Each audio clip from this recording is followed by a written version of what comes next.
یہ اتنا بڑا گناہ ہے، اتنا بڑا گناہ ہے کہ یاد رہے انسان کو علماء فرماتے ہیں موت کے وقت کلمہ نصیب نہیں ہوتا، انسان کو موت کے وقت کلمہ نصیب نہیں ہوتا۔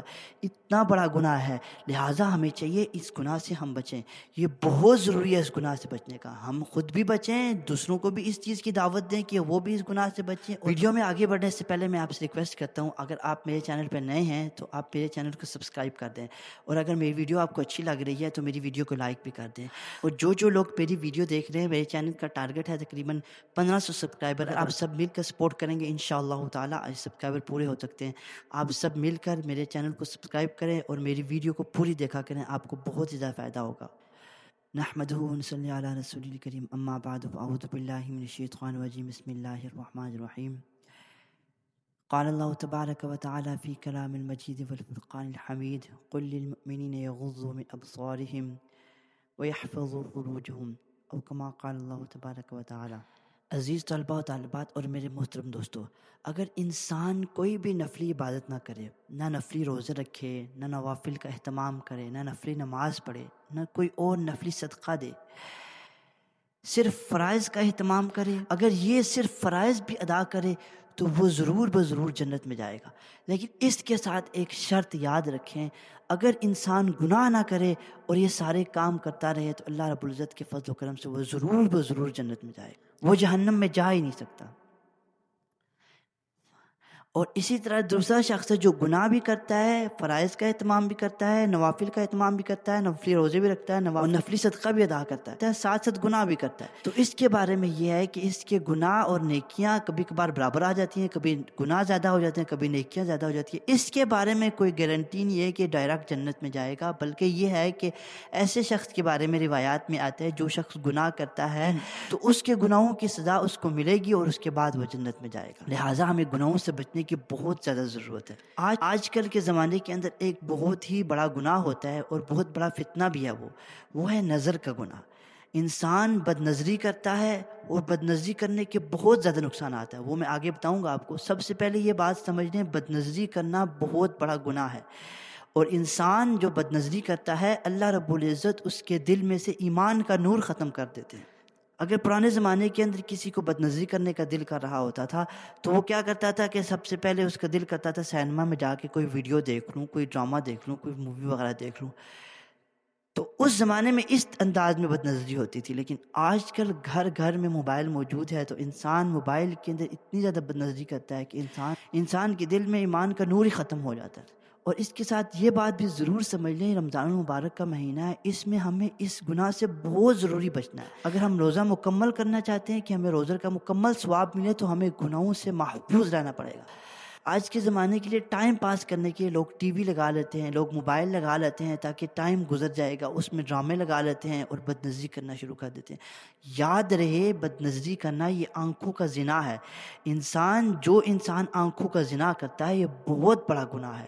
اب میں آپ کو بتاتا ہوں اس کے نقصانات کتنے زیادہ ہیں۔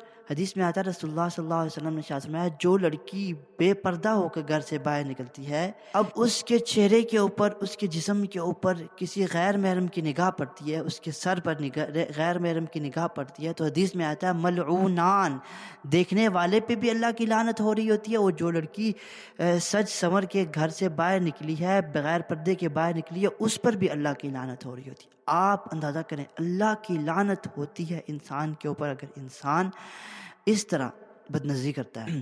اور دوسرا نقصان کیا ہوتا ہے کہ انسان کے دل سے ایمان کا نور ختم ہو جاتا ہے۔ حدیث میں آتا ہے، رسول اللہ صلی اللہ علیہ وسلم نے فرمایا کہ جب انسان کوئی گناہ کرتا ہے تو انسان کے دل کے اوپر ایک سیاہ نقطہ لگ جاتا ہے، پھر وہ گناہ کرتا ہے، پھر ایک اور سیاہ نقطہ لگ جاتا ہے۔ اگر انسان اس گناہ سے توبہ نہ کرے وہ سیاہ نقطے بڑھتے جاتے ہیں اور ایمان کا نور ختم ہوتا جاتا ہے، کرتے کرتے ایمان کا نور بالکل ختم ہو جاتا ہے، اور انسان کے دل میں سیاہ نقطے لگ لگ کے انسان کا دل سیاہ ہو چکا ہوتا ہے گناہوں سے۔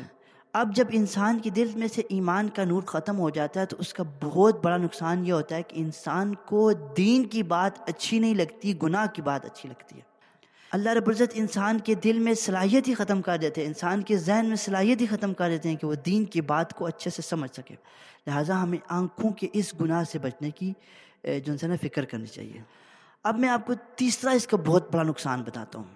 جو شخص بدنظری کرتا ہے، جو شخص آنکھوں کا زنا کرتا ہے، یہ اتنا بڑا گناہ ہے، اتنا بڑا گناہ ہے کہ یاد رہے انسان کو علماء فرماتے ہیں موت کے وقت کلمہ نصیب نہیں ہوتا، انسان کو موت کے وقت کلمہ نصیب نہیں ہوتا، اتنا بڑا گناہ ہے۔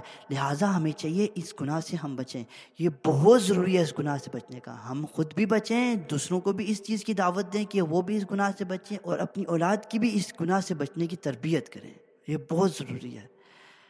اب آخر میں آپ کو مختصر سے ایک واقعہ سنا دیتا ہوں۔ حضرت عمر رضی اللہ تعالیٰ عنہ کے زمانے کے اندر اسلامی لشکر کفار سے مقابلہ کرنے جا رہا تھا۔ جب کفار کو پتہ چلا کہ ہمارے ساتھ ایک لشکر مقابلہ کرنے کے لیے آ رہا ہے، وہ بھی مسلمانوں کا لشکر، تو ہم تو اس کو ہرا نہیں سکتے کیونکہ ان کے پاس ایمان کی طاقت ہوتی ہے۔ انہوں نے یہ پلان بنایا کہ کسی طریقے سے اس اسلامی لشکر کا ایمان کمزور کیا جائے۔ اب انہوں نے ایک سازش کی کہ جس راستے سے اسلامی لشکر نے گزرنا تھا اس راستے پر انہوں نے نوجوان لڑکیاں میک اپ کر کے ان کو سجا کر ان کو سنوار کر راستے میں کھڑا کر دیا، اور ان لڑکیوں نے گانا بجانا شروع کر دیا۔ اب اس جگہ سے مسلمانوں کا لشکر گزرنا تھا، اب خدا نہ خواستہ ان مسلمانوں کے لشکر میں سے کسی ایک کی نگاہ بھی ان خواتین میں سے کسی خاتون کے اوپر پڑ گئی تو پورا کے پورے لشکر کو شکست ہو سکتی تھی۔ اتنا سخت نقصان ہوتا ہے بدنظری کرنے کا۔ اب جب یہ بات لشکر کے امیر کو پتہ چلی، لشکر کے امیر نے حضرت عمر رضی اللہ تعالیٰ عنہ کو خط لکھا، جو امیر المؤمنین تھے، ان سے کہا یہ مہاجرہ ہے یہاں پر۔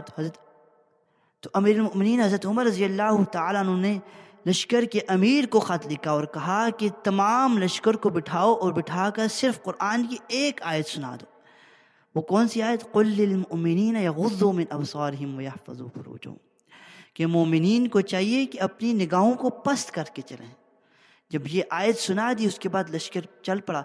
آپ اندازہ کریں، آپ غور کریں، وہ اسلامی لشکر اسی راستے سے گزرا جس راستے کے گرد زرق برق لباس میں خواتین کھڑی ہوئی تھی، گانے گا رہی تھی۔ لشکر کے کسی ایک فرد کا بھی، لشکر کے کسی ایک مجاہد کی بھی آنکھ اوپر نہیں اٹھی، نگاہ اوپر نہیں اٹھی، وہ سارا کے سارا لشکر نگاہیں نیچی کر کے چلا گیا۔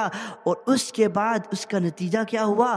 اس کے بعد روایات میں آتا ہے وہ جتنی خواتین تھیں، جتنی لڑکیاں تھیں، انہوں نے اسلام قبول کر لیا اور کہا کہ ہم تو تمہیں اپنا نہ بنا سکی، تم ہی اسلام قبول کرا کے ہمیں اپنا بنا کے چلے جاؤ۔